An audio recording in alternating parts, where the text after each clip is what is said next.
This is my Western Texas Ranger knife that I picked up down south at a pawn shop. Looks pretty nice. It says it's made in the USA. It's pretty good. Seems like it was a pretty good knife.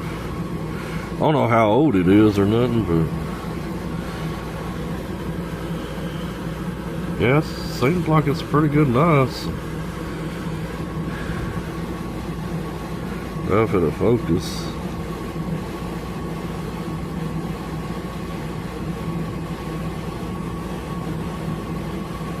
But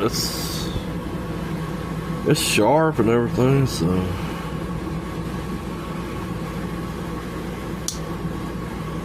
it shuts pretty good.